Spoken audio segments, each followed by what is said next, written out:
नमस्कार, स्वागत है आपका। मैं हूं आपके साथ दिनेश अवस्थी। भाजपा नेतृत्व ने 3 महीने में अपने 3 राज्यों के मुख्यमंत्री बदलकर भावी राजनीतिक तैयारियों के लिए बड़े बदलाव के संकेत दिए हैं। जल्द ही कुछ और राज्यों में भी बदलाव हो सकता है। दरअसल पार्टी नेतृत्व को जो फीडबैक मिल रहा है वो उतना अच्छा नहीं है जिसकी वो उम्मीद कर रहा था। ऐसे में कमजोर विपक्ष के बावजूद भी पार्टी की रणनीतिक चिंताएं बरकरार हैं और वो उनको समय रहते हल कर लेना चाहती हैं। भाजपा नेतृत्व ने 3 महीनों में उत्तराखंड, कर्नाटक और अब गुजरात के मुख्यमंत्री बदले हैं। उत्तराखंड में अगले साल की शुरुआत में चुनाव हैं और पार्टी रणनीति के अनुसार वहां पर पुराने नेतृत्व के साथ जरूरी चुनावी तैयारियां नहीं कर पा रही थी। ऐसे में वहां पर तो एक साल में 3 मुख्यमंत्री बदल गए हैं। कर्नाटक में भी पार्टी अपने सबसे बड़े नेता बीएस येदियुरप्पा को बदल दिया है ताकि भविष्य की मजबूत जमीन तैयार की जा सके। अब गुजरात में नेतृत्व परिवर्तन करके ये साफ कर दिया कि वो अपनी भावी रणनीति को लेकर बेहद संजीदा है और इसमें किसी तरह की हीला हवाली के पक्ष में नहीं है। सूत्रों के अनुसार भाजपा नेतृत्व की असली चिंता 2024 के लोकसभा चुनाव के पहले होने वाले विभिन्न राज्यों के विधानसभा चुनाव है। पार्टी उसमें अपना प्रदर्शन मजबूत रखना चाहती है ताकि 2024 की मजबूत बुनियाद खड़ी हो सके। विभिन्न स्थानों से पार्टी ने जो फीडबैक हासिल किया है उसके अनुसार कोरोना काल के दौरान लोगों की दिक्कतें बढ़ी हैं। मौजूदा राज्यों के नेतृत्व को लेकर ये नाराजगी कहीं कम है तो कहीं ज्यादा है। इसका विपरीत असर चुनाव पर पड़ सकता है। ऐसे में पार्टी नए नेताओं के साथ नई तैयारियों के जरिए जनता के बीच जाना चाहती है और उसका विश्वास बहाल रखना चाहती है। तो आज की इस चर्चा में हम सीएम बदलने वाली राजनीति का बीजेपी को कितना फायदा होगा और इसके सबसे बड़े नुकसान क्या हैं, इसी को लेकर आज चर्चा करने वाले हैं। और इस विषय पर हमारे साथ चर्चा करने के लिए मेहमान जुड़ रहे हैं। हमारे साथ अमित त्रिपाठी नेता बीजेपी से जुड़ रहे हैं और जल्द ही हमारे साथ कांग्रेस से भी राम पांडे जी हमारे साथ जुड़ रहे हैं। दोनों मेहमानों का बहुत बहुत स्वागत है हमारे इस खास कार्यक्रम में। सबसे पहले मेरा सवाल अमित जी आपसे है कि बीजेपी जिस तरह से जो लगातार सीएम बदलने की प्रक्रिया कर रही है, किस रणनीति के तहत ये किया जा रहा है और बीजेपी को क्या लगता है, क्या सीएम बदलने के बाद वो बेहतर प्रदर्शन कर पाएंगे? देखिए, सबसे पहले तो मैं कहना चाहूंगा कि भारतीय जनता पार्टी कोई परिवारवाद जैसी पार्टी नहीं है। वो कार्यकर्ताओं से चलने वाली पार्टी है। विचारों को पहचानने वाली और विचार से चलने वाली पार्टी पहचानी जाती है और जानी जाती है। तो ये पहली बार नहीं हुआ है कि इस तरीके के बदलाव किए गए हों। अभी आपने पूर्व में भी देखा होगा कि जब हमारे यहाँ पर अभी केंद्रीय मंत्री का मोदी सरकार में मंत्री पद संभालने की बात आई, तो उसमें भी जो बड़े बड़े नेता थे उनको भी पद से हटाया नहीं गया, उनको संगठन की जिम्मेदारी दे दी गई। क्योंकि कार्यकर्ता कोई ऐसा नहीं है भारतीय जनता पार्टी में कि कोई एक किसी की एक कह लीजिए कि आप वहां पर आया तो वो उसी का हो गया, जैसे और पार्टियों में होता है। यहाँ पर जो भी, चाहे प्रधानमंत्री जी हो, चाहे कोई भी कार्यकर्ता हो, चाहे कोई भी मंत्री हो, वो एक कार्यकर्ताओं से चलने वाली पार्टी ही भारतीय जनता पार्टी है। तो ये एक बदलाव है और भारतीय जनता पार्टी समय समय पर करती है फीडबैक के आधार पर। जो जहां पर जरूरी है उसको वो जिम्मेदारी तय की जाएगी और आने वाले समय में आप भी देखेंगे कि किस तरीके से, क्योंकि हमारे पास अभी 5 राज्यों में चुनाव है 2022 में, उसकी भी तैयारी करनी है। तो ये कोई, आप इसको दूसरे परिप्रेक्ष्य में देखें वो शायद गलत होगा। आने वाले समय में हमें 5 राज्यों में सरकार बनानी है। उत्तर प्रदेश हो, चाहे फिर आने वाले जो भी राज्य हैं उन पर गोवा हो गया, इन सब पर चुनाव है। तो इन सब की तैयारी भी हम लोगों को देखनी है। ये संगठन का बदलाव है और इसकी चर्चा हमारे शीर्ष नेतृत्व ने किया है, तो इसके स्वागत करना चाहिए। इसमें कोई, मुझे नहीं लगता कि कोई विरोध होना चाहिए या ये हमारा भारतीय जनता पार्टी का स्वयं का निर्णय है, तो इस पर शायद ही इतनी चर्चा हो, मुझे नहीं लगता है। चलिए, राम पांडे जी भी हमारे साथ जुड़ रहे हैं। राम पांडे जी, आप किस तरह से देखते हैं जिस तरह से बीजेपी लगातार सीएम बदल देती है, किसी भी राज्य में थोड़ी बहुत खटपट होती है उसके बाद सीएम बदल दिया जाता है और अब ये प्रक्रिया लगातार चल रही है। 3 राज्य ऐसे हो चुके हैं और खबर ये आ रही है कि हो सकता है 2-3 राज्यों में और इस तरह का बदलाव किया जा सके। देखिए, ये सरासर जनता को धोखा दे रहे हैं। जनता से वादे तो बड़े बड़े कर देते हैं, बड़े बड़े जुमले दे देते हैं। इनके कोई भी मुख्यमंत्री हो, कोई भी प्रधानमंत्री हो, लेकिन जब ये पूरा नहीं कर पाते हैं तो फिर उनको बदला जाता है, उनके चेहरे बदले जाते हैं। अब उत्तराखंड में तो देखिए कि इन्होंने 3-4 सीएम बदल दिए हैं।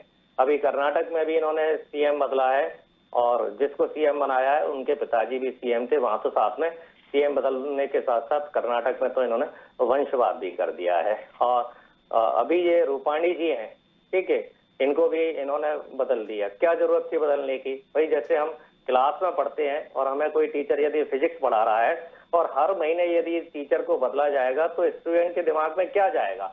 इसी तरह से यदि बार बार सीएम बदला जाएगा तो जनता से के प्रति जो जवाबदेही है, जनता के प्रति जो उन्होंने वादे किए हैं वो कैसे पूरे किए जाएंगे? अब ये नया सीएम आएगा, ये नए जुमले देंगे, नए वादे देंगे, नया झूठ बोलेंगे, तब तक चुनाव आ जाएंगे, तब तक चुनाव का ही निकल जाएगा। और भारतीय जनता पार्टी बोलती है संगठन मुख्य है, कार्यकर्ता मुख्य है, ये सब इनकी ढकोसले और नौटंकीबाजी है। यदि ऐसा है तो ये 15 साल से शिवराज सिंह जी जमे हुए हैं, उन्हें क्यों नहीं बदला? योगी जी को क्यों नहीं बदला? क्योंकि शिवराज सिंह जी और योगी जी को हटाना इनके लिए आसान बात नहीं है। योगी जी को हटाने का ये कई बार प्रयास कर चुके हैं, उन्होंने सरकार गिराने की धमकी दे दी। शिवराज जी को भी हटाना आसान नहीं है, लेकिन जो रबर स्टाम्प टाइप के थे, कहीं से भी उठा के बना दिया, खट्टर को बना दिया, तीरथ को बना दिया, रावत को बना दिया, पंथी को बना दिया, इसको बना दिया, उसको बना दिया, जिनके जमीन पर कोई पकड़ नहीं है।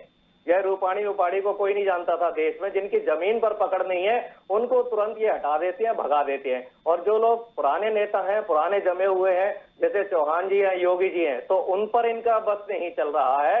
और फिर ये बार बार क्यों हटा रहे हैं? भाई हम खिलाड़ियों को दोष दे रहे हैं, कमी कप्तान में है। कप्तान को खुद को सुधरना चाहिए। अब ये जितने भी जो जुमलेबाजी करते हैं, अब बताइए रूपाणी जी ने कितनी बड़ी चमचागिरी की थी। सरदार वल्लभ भाई पटेल स्टेडियम का नाम बदलकर नरेंद्र मोदी स्टेडियम रख दिया। मतलब सरदार पटेल को भी इन्होंने धोखा दे दिया, नरेंद्र मोदी स्टेडियम रख दिया। जीते जी जिंदा रहते हुए कोई महापुरुष अपने नाम से स्टेडियम का नाम नहीं रखता है, किसी चीज का नाम नहीं रखता है। कोई भी आपको महान पुरुष नहीं मिलेगा पूरी दुनिया के अंदर जिसने जीते जी अपने नाम से स्टेडियम या यूनिवर्सिटी का नाम रखा होगा। रूपाणी जी ने तो वो भी कारनामा करके दिखा दिया, सरदार वल्लभ भाई पटेल का भी अपमान कर दिया, उनके नाम पर मोदी स्टेडियम भी रख दिया, फिर भी ये फेल हो गए। मतलब हमेशा ये फेल होते जा रहे हैं, जनता को मूर्ख समझते हैं, जनता को धोखा दे रहे हैं और ये जनता के साथ धोखाधड़ी है तो उनको वादों को पूरे नहीं कर पा रहे। चलिए अमित जी। देखिए दिनेश जी, मैं सबसे पहले कहना चाहूंगा कि अगर आप डिबेट पे बैठते हैं तो उसकी कुछ मर्यादा होती है, और जब एक सीएम के लिए आप बात करते हैं तो मर्यादा की भाषा को देखना चाहिए और चमचागिरी जैसा प्रयोग से बचना चाहिए। राम पांडे जी इस चीज को जरा ध्यान रखें, क्योंकि अगर शब्दों का प्रयोग नहीं होगा तो शब्द के बाढ़ अगर छूटेंगे तो दोनों तरफ से छूटेंगे तो आपको दिक्कत होगी। अब मैं जहां तक की बात है, राम पांडे जी बहुत भाषण दे रहे थे भारतीय जनता पार्टी को लेकर।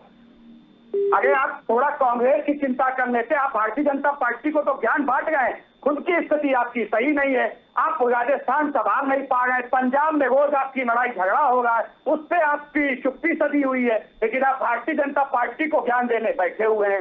अब आपने कहा कि सरदार वल्लभ भाई पटेल का इन्होंने अपमान कर दिया। अरे जिस गांधी परिवार ने पूरे देश को सिर्फ गांधी और नेहरू के नाम पर बांट दिया था और उन्हीं के नाम पर पूरे देश को बेच दिया था, वो लोग आज हमको सरदार वल्लभ भाई पटेल का अगर नाम रखा गया तो इनको दिक्कत हो गई, इनके पेट में दर्द हो गई है। ये लोग चाहते ही है कांग्रेस वाले कि कहीं ना कहीं केवल और केवल अमित जी परिवार को दिक्कत उन्हें सरदार पटेल के नाम से नहीं है, दिक्कत उन्हें ये है कि नरेंद्र मोदी के नाम से स्टेडियम का नाम रख दिया। तो क्यों देश के अंदर नेहरू कौन से कहां से आए थे जो उनके नाम पर इतनी व्यवस्था और इतने सम्मान और इतने पार्क और इतने ज्यादा, और इंदिरा गांधी जी ने क्या किया था जो उनका इतने नाम से गांधी परिवार ने पूरा ढकोसला किया था, ये भी तो बताने का काम करें ना। आज देश के प्रधानमंत्री के नाम से अगर एक स्टेडियम हो जाता है तो इनके पेट में दर्द हो जाता है। और जब नेहरू के नाम पर एक सुई से लेकर तलवार तक नेहरू और इंदिरा के नाम पे था तो ये लोग छाती पीटते थे, तब ये लोग यहाँ पर जाकर कुछ इनके पेट में दर्द नहीं होता था। सबसे बड़ी स्थिति क्या है, देखिए इनका जो इनके यहाँ पर आज राष्ट्रीय अध्यक्ष इनकी है, या तो राहुल गांधी रहेंगे या तो सोनिया गांधी जी रहेंगी, कोई और कार्यकर्ता कांग्रेस में उठ के आ नहीं सकता है। ये राम पांडे जी सिर्फ यहीं तक सीमित रह सकते हैं, लेकिन भारतीय जनता पार्टी में एक चाय वाला भी प्रधानमंत्री बन सकता है, और कितने मंत्री मैं आपको बता दूं कि जो सब्जी बेचने वाला भी हमारे उत्तर प्रदेश में विधायक है, इनको जानकारी नहीं है। ये बता दें क्या कैसे इतने विधायक हैं। देखिए राम पांडे जी, अपने संगठन की चिंता कीजिए, भारतीय जनता पार्टी के संगठन को पे दखल मत कीजिए, क्योंकि यहाँ कार्यकर्ताओं से पार्टी चलती है। यहाँ कार्यकर्ताओं की जो राय होती है उसको ऊपर तक पहुंचाया जाता है, उस पर नेतृत्व फैसला लेता है। अब जहां तक आप बात उत्तर प्रदेश की कर रहे हैं, उत्तर प्रदेश में आप लोगों के द्वारा फैलाया गया ये रायता कामयाब नहीं हुआ। आप चाहते थे, क्योंकि योगी जी, आप लोग योगी जी के सामने कहीं ठहरते नहीं है, न सपा न बसपा न कांग्रेस, इसलिए आप लोगों ने एक षड्यंत्र रचा, मीडिया में आपने हवाबाजी की कि योगी जी की छवि को कहीं ना कहीं नुकसान पहुंचाया जाए, उससे आप कामयाब नहीं हो सके। आप लोगों की हैसियत उत्तर प्रदेश में कुछ है नहीं। आप इस बार को मुझे नहीं लगता कि आप 2.5 2 डबल डिजिट में भी पहुंच पाएंगे। आप 8 सीट जीत ले, वही आपके लिए मुबारकबाद है। आप योगी जी के सामने कहीं नहीं ठहरते हैं। मैं आपको चुनौती देता हूं, मैं कहना चाहता हूं कि आप जिन नेता को प्रियंका गांधी को कह रहे हैं, उनको लड़ाइए मुख्यमंत्री जी के सामने चुनाव, आपको पता चल जाएगा कि क्या हैसियत है आपकी और आपके नेताओं की। देखिए भारतीय जनता पार्टी को आप ज्ञान मत बांटिए, आप अपने संगठन को मजबूत कीजिए। आप, मैं चाहता हूं कि आप पुरानी पार्टी है 2-4 सीटें जीत लीजिए। शून्य आती है तो अच्छा नहीं लगता है, चाहे दिल्ली हो चाहे लोकसभा में, यही गुजरात में आपको शून्य दिखाया था, शून्य। राजस्थान में आपको शून्य दिखाया। विधानसभा में तो बराबर पे थे, विधानसभा में। देखिए आप मुझे बताइए, विधानसभा की बात आपने जिस तरीके से सर्वे आए, चाहे आप बात कर लीजिए राजस्थान की, हम लोगों को दिखाया गया था उस समय भी, कांग्रेस कह रही थी 20-25 सीट, जो सर्वे आए उसमें 20-25 सीट, हम लोगों ने 75 सीटें जीतने का काम किया था। जरूर हम चुनाव आ गए, उस पर हमारी सरकार ने, हमारे संगठन ने काम किया। आने वाले समय में हम आपको दिखाएंगे कि हम राजस्थान में भी सरकार बनाने जा रहे हैं, मध्य प्रदेश में हमारी सरकार है ही, उत्तर प्रदेश में हम सरकार बनाएंगे। देखिए जाइए ये राहुल गांधी जी को सिखाइए, क्योंकि कप्तानी हमारे यहाँ गड़बड़ नहीं है, कप्तानी आपके यहाँ गड़बड़ है। जिनको ये नहीं पता कि सोना और आलू में क्या अंतर है, उनको धनिया पुदीना में अंतर नहीं पता है, वो क्या संगठन चलाएंगे। इसलिए गांधी इतनी चिंता कीजिए, आप अपनी चिंता कीजिए। भारतीय जनता पार्टी के पास बहुत नेता है, भारतीय जनता पार्टी के पास मोदी जी, अमित शाह जी, योगी आदित्यनाथ जी से बहुत बड़े चेहरे हैं। इसलिए आप भारतीय जनता पार्टी की चिंता मत कीजिए, आप अपने संगठन को मजबूत कीजिए, आपके भविष्य और आपके पार्टी के भविष्य के लिए शायद अच्छा होगा। चलिए पांडे जी, एक बात जानना चाहूंगा मैं कि जिस तरह से जातिगत समीकरण भी साधे जाते हैं, क्योंकि चेहरा किसको रखना है, मध्य प्रदेश की बात करें तो ओबीसी बड़ा चेहरा शिवराज सिंह चौहान, और वो लंबे समय से बने हुए हैं, और इसी तरह की स्थिति जो है वो अन्य प्रदेशों में भी, जैसे गुजरात की अभी चर्चा चल रही थी कि गुजरात में पाटीदार वोट बैंक को साधने के लिए ये पूरी कवायद की गई है। तो आपको क्या लगता है कि वाकई में ये जातिगत ही समीकरण साधने की तैयारी है, या फिर इसके अलावा कुछ और है? ये देखिए, ओबीसी में उमा भारती भी आती हैं, ओबीसी में बाबूलाल गौर भी आते हैं, और मध्य प्रदेश की जनता ने उमा भारती को मैंडेट दिया था, और शिवराज सिंह चौहान को उस विधानसभा चुनाव में दिग्विजय सिंह जी ने हरा दिया था। शिवराज सिंह चौहान भी चुनाव लड़े थे, उमा भारती मुख्यमंत्री बनी थी, और भारतीय जनता पार्टी ने उमा भारती को धोखा देकर शिवराज सिंह चौहान को मुख्यमंत्री बना दिया। उमा भारती को पार्टी छोड़ना पड़ी, उन्होंने अपनी अलग पार्टी बनाई, उसके बाद वापस से वो फिर भारतीय जनता पार्टी में आई। और जहां तक योगी जी की बात है, योगी जी की हम नकल करना भी नहीं चाहते हैं, क्योंकि योगी जी प्रदेश में तो बड़ी बहादुरी दिखाते हैं और संसद में जाकर रोते हैं। योगी जी के ऊपर कई गंभीर केस लगे थे, हत्या और कई तरह के अपराध थे। जैसे ही वो मुख्यमंत्री बने, उन्होंने स्वयं ने अपने ऊपर लगे हुए सारे केस हटा लिए। तो ये आपका अंदरूनी मामला है कि आप योगी जी को जो हटा लिया गया था, अरे बताइए सुकन्या देवी कौन थी? आप बोल रहे थे, मैं नहीं बोल रहा था। आपको मर्यादा, आपने क्या ज्ञान पढ़ाया था? मर्यादा का ज्ञान पढ़ाया था। क्या किए थे? राहुल गांधी को कौन सा अपराधी मानना था? बताने का काम करें। मुंह में बवासीर है क्या? राहुल गांधी को मुंह में बवासीर रखा है क्या? मुंह में गंदगी रखी है कोई है क्या? जब मैं बोल रहा हूँ तो मुंह बंद रखो। क्यों बकवास कर रहा है? अकल नहीं है तुझे बात करने की? क्या? चलिए शालीनता से बात, तो फिर बीच में क्यों बोल रही है? ये क्यों कुटने के काम कर रही है? क्यों कुटने के काम कर रही है? चलिए कभी नहीं है बात करने का, कभी चलिए शालीनता से करके रखो, मुंह पे टेप लगाओ इसके, चुप करो इसको। जब मैं बोल रहा हूँ तो चुप रहो। चलिए। पटक के मारूंगा तुझको। जब मैं बोल रहा हूँ तो चुप पटक रहो। के मारूंगा इसी जगह। मुंह मत खोलो, जूते पड़ेंगे चलिए वहीं आके। इस तरह से जूते आप नहीं, आप दोनों रिस्पेक्टेड पद पर बैठे हैं। यही चैनल में तो आप दोनों एक अच्छी पार्टी के, देश की बड़ी पार्टियों का प्रतिनिधित्व कर रहे हैं। ये चीजें आपको शोभा देती हैं क्या? ये चीजें आपको शोभा देती हैं क्या? देखिए अमित जी, राम जी, आप मेरी बात सुनिए। अमित जी, राम जी, आप मेरी बात सुनिए। डिबेट पर मेरी बात सुनिए। आप देश की सबसे बड़ी पार्टियों के प्रतिनिधित्व कर रहे हो, आप एक चैनल पर बैठे हैं, आपको कितना लोग देख रहे हैं। इस तरह की हरकतें ये आपको शोभा नहीं देती मेरे हिसाब से। ना इस तरह की भाषा शैली। हमारे पार्टी के हमारे जो मतभेद हैं वो हो सकते हैं, विचारधाराएं अलग हो सकती हैं, लेकिन यहाँ पर आप पर्सनली ना हो। मुझे ऐसा लगता है कि ये चीजें सही नहीं है। लोगों के पास संदेश सही नहीं जाएगा अगर इस तरह से आप लड़ेंगे तो। जाना चाहिए और लोगों को समझना चाहिए कि जब एक प्रवक्ता बोलता है तो दूसरे को नहीं बोलना चाहिए था। जब ये बोल रहे थे, चलिए आप अपनी एक एक करके बात रखिए। जी, मैं यही है, मैं जो हमारे दर्शक हैं उनसे निवेदन करता हूं, आप इस बात पर गंभीरता से विचार कीजिए कि जब एक प्रवक्ता बोलता है तो दूसरे प्रवक्ता को नहीं टोकना चाहिए। आज पूरे हिंदुस्तान की जो टीवी डिबेट खराब होती है उसका कारण यही है कि एक प्रवक्ता बोलता है, दूसरा टोकता है और आपके पास में सच्चाई नहीं पहुंचती है। अब मैं बात कर रहा हूं, जो बीजेपी के प्रवक्ता ने बोला था कि हमारी सीटें बढ़ रही हैं, तो इनका जो सीट नहीं बढ़ रही है, अहंकार और घमंड बढ़ रहा है। 1952 के चुनाव में इनकी 2 सीटें थी और 1984 के चुनाव में भी 2 सीटें थी। 32 साल तक इनके पास 2 सीटें रही थी, तब इनको समझ में नहीं आया था, तब भी हमने कुछ घमंड नहीं दिखाया था। 1984 में हमारे पास 400 से ज्यादा सीटें थी। 1952 से लेकर 1984 तक हमारी 400 से ज्यादा सीटें हो चुकी थी।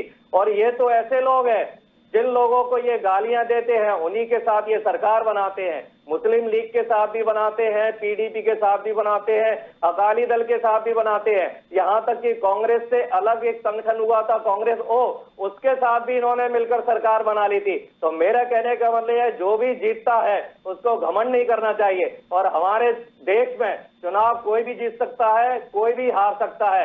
अटल बिहारी वाजपेयी भी चुनाव हारे थे और बड़े बड़े नेता चुनाव हारे हमारे देश के अंदर। इंदिरा जी भी चुनाव हारी थी, इंदिरा जी चुनाव भी जीती थी। तो चुनाव हारना और जीतना पैमाना नहीं है। हमारे देश में यदि आशाराम और राम रहीम को जेल से छोड़ दिया जाए तो वो भी चुनाव जीत सकते हैं। चुनाव जीतना एक अच्छाई का पैमाना नहीं है, अच्छाई का पैमाना है जो पार्टी जनता से वादा करती है उन वादों को पूरा करें। आपने गुजरात में जो वादे किए थे उन वादों को पूरा करें। आपने गुजरात में उद्घाटन किया था बुलेट ट्रेन का कि गुजरात से मुंबई तक बुलेट ट्रेन चलेगी। आपने जापान के प्रधानमंत्री को बुलाया था, उस घटना को कभी 6 साल हो गए, वो बुलेट ट्रेन 6 साल में क्यों कंप्लीट नहीं हुई, इस बात को रूपाणी जी को बताना चाहिए। और फिर राष्ट्रीय मुद्दे तो अब जनता को रट गए हैं कि काला धन अभी तक क्यों नहीं आया है, तो स्मार्ट सिटी क्यों नहीं बनी है, प्रधानमंत्री ने जो गांव गोद लिए थे वो गांव क्यों नहीं विकसित हुए हैं, बनारस क्योटो क्यों नहीं बना हुआ है, हमारे किसानों की आय डबल क्यों नहीं हुई है। तो जनता को मतलब है, जो भी चुनाव जीतता है उसने जनता से जो भी वादे किए हैं वो वादे पूरे होना चाहिए। आपने कहा था कि 30 रुपए का पेट्रोल हम देंगे, आज 110 रुपए का पेट्रोल मिल रहा है। जनता ये जवाब चाहती है। आज किचन में सरसों का तेल जो उपयोग होता है वो 50 रुपए से उसकी कीमत 200 रुपए जा चुकी है। जनता को ये जवाब चाहिए। अगस्त महीने में 16 लोग बेरोजगार हो चुके हैं, जनता को ये जवाब चाहिए। हमारे किसान की आमदनी, औसत आमदनी 3,000 रुपए प्रति महीना है, जनता को यह जवाब चाहिए कि उसकी 30,000 रुपए आमदनी कब होगी। आज हमारे किसान पर केवल 5% किसान ऐसे हैं जिन पर 2 हेक्टेयर से ज्यादा जमीन है और वो किसान दिल्ली में बैठे हुए हैं। उनमें से 600 किसान मर चुके हैं, शहीद हो चुके हैं। प्रधानमंत्री उनकी बात क्यों नहीं सुन रहे? तो सीधा सा मतलब है, जो भी जीतता है, कांग्रेस जीते, बीजेपी चलिए जीते, जो भी जीतता है, चलिए पांडे जी, चलिए पांडे जी, नहीं आपको भी मैं पूरा समय दे रहा हूँ। आपको भी पूरा जनता ने समय दिया जिस था बात मैंने। पर आपको वोट आपको दिया भी है, मैंने टोका वो नहीं था वादे बीच में, पूरे आपका होना पूरा समय चाहिए। आपको दिया था। जुमलेबाजी नहीं होना चाहिए। ये नहीं कि कोई पत्रकार पूछे तो गृह मंत्री बोल रहे कि ये जुमला है और आपने काम किया है। तो मैं इस चैनल पे मैं बोल रहा हूं कि प्रधानमंत्री जी ये बता दें कि उन्होंने 7 साल में कोई ओपन कॉन्फ्रेंस ली हो। और मैं तो ये कहता हूं, स्वदेश न्यूज से ही कहता हूं कि प्रधानमंत्री जी स्वदेश न्यूज को ही प्रेस कॉन्फ्रेंस दे दें। ये क्या मतलब है कि अक्षय कुमार को दे दी कि हम चूज कर खाएंगे कि काट कर खाएंगे? कि पत्रकारों के सामने प्रेस कॉन्फ्रेंस करें, सारे पत्रकारों को बुलाएं और बताएं कि भारतीय जनता पार्टी ने जो दावे किए थे वो दावे कितने पूरे हो गए। हमारे मीडिया बंधु, पत्रकार बंधु 24 घंटे मोदी जी की जय जयकार करते हैं और वो चलिए, मोदी जी उनको राम जी, एक इंटरव्यू राम नहीं जी, दे रहे हैं, चलिए एक अब जवाब ले कॉन्फ्रेंस लीजिए। नहीं कर रहे हैं। मैं मोदी जी से निवेदन करता हूं कि हमारे मीडिया बंधुओं को, स्वदेश न्यूज को, सबको एक प्रेस कॉन्फ्रेंस लें और उनके सवालों का जवाब दें। जनता को पता चलना चाहिए, सच्चाई पता चलना चाहिए कि जनता को कितना धोखा दिया जा रहा है। 2014 का चुनाव किस आधार पर रहा था? चलिए, गुजरात मॉडल, पांडे जी, गुजरात पांडे मॉडल जी, पर चुनाव लड़ा पांडे जी, था। जवाब ले लीजिए। गुजरात अब मॉडल जवाब पर ले चुप लीजिए। क्यों है? अब आप गुजरात जवाब ले मॉडल लीजिए। पर क्यों चुप है? चलिए, चलिए जवाब ले लीजिए अब। किया था उस समय भी गुजरात मॉडल के नाम पर जनता को चलिए, धोखा दिया था। चलिए। आज गुजरात बीच में मत मॉडल की बोलो, बात नहीं तो पूरी होती दर्शक है। डिसाइड कर ठीक लेंगे। है। बीच में मत बोलो। चलिए। मीडिया के साथ लेकर बढ़ा चढ़ाकर पेश किया था। चलिए, राम आज जी। जितनी गरीबी दुनिया में है उतनी ही गुजरात में है। चलिए। कुपोषण से ग्रसित है गुजरात, चलिए। बेरोजगारी चलिए। गुजरात में है, महंगाई गुजरात मैं में अपनी है। टीम से कहूंगा बुलेट राम ट्रेन जी का गुजरात से जुड़ी हुई है। वॉल्यूम कम करें थोड़ा सा। पागल हो गया ये। चलिए, चलिए बोलिए। अभी ये तो 2022 के मोड में लिखा लिखाया सब पढ़ा है, लेकिन अब मैं इनको बता देना चाहता हूँ। अभी इन्होंने कहा कि मोदी जी ने क्या किया। सबसे पहले मैं इनको बता देना चाहता हूँ कि मोदी जी ने वो किया जो आपके राजीव गांधी जी कहते थे कि जब सेंट्रल से 1 रुपया चलता है तो गरीबों तक 10 पैसा पहुंचता है, 90 पैसा बीच के लोग खा जाते हैं। तो सबसे पहले मोदी जी ने गरीबों का खाता खुलवाया और जो पैसा केंद्र से आता था वो डायरेक्ट गरीबों के अकाउंट में जाने लगा। पहला काम।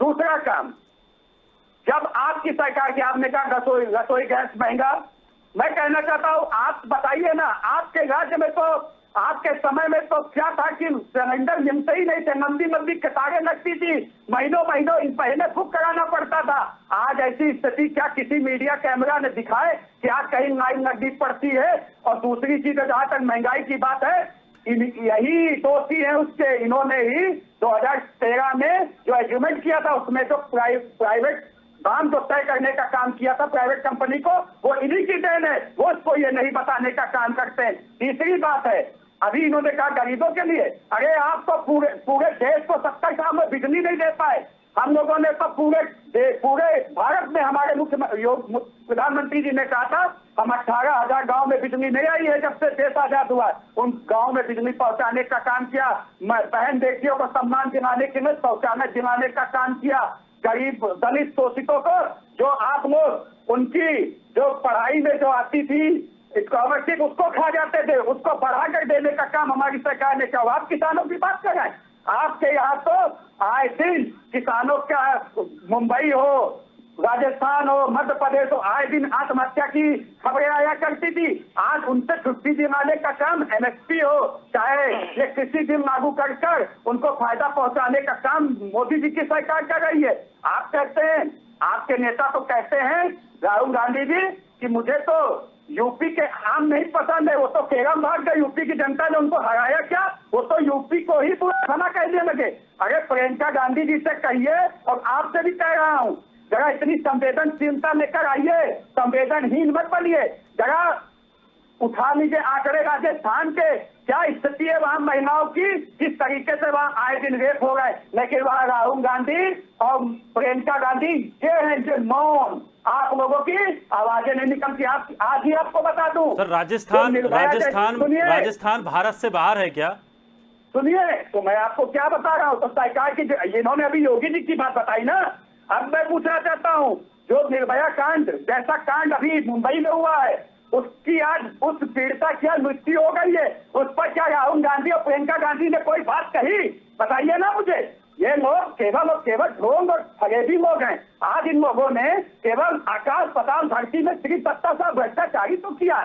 चिदम्बरम जो इनके मंत्री थे, उन्होंने तो केवल घर के अंदर गोभी दिखाकर करोड़ों रुपए का घोटाला कर दिया था, वो भी जेल के पीछे गए। इनके जो आपने टेलीकॉम मंत्री थे, वो भी जेल के पीछे गए। अभी थोड़ा रुक जाइए, तीनों माँ, बेटा और बेटी तीनों तो जमानत पर है, समाज जमानत पर चलिए। है। ये लोग क्या बात कर रहे हैं? इन लोगों की कोई अस्तित्व है? चलिए ये अमित जी, अपने देश को अमित जी, ये कह- समय लगभग पूरा हो चुका है। समय लगभग पूरा हो राहुल चुका गांधी है। जी जिस मंत्री समय की बाध्यता है। पहले जेल गए चलिए। थे, पता कीजिए, बंगारू लक्ष्मण राष्ट्रीय अध्यक्ष आपके जेल गए थे, 4 साल की सजा हुई थी बंगारू लक्ष्मण अरे वो को, तो और इन्होंने वादे पर एक भी बात नहीं बोली है। जो वादे किए थे उन पर नहीं बोला, सारा बकवास की है, सारा चलिए बकवास की है। चलिए, बहुत बहुत शुक्रिया, बहुत बहुत शुक्रिया सारी आप दोनों मेहमानों का हमारे साथ जुड़ने के लिए, इस कार्यक्रम में जुड़ने के लिए। तो जिस तरह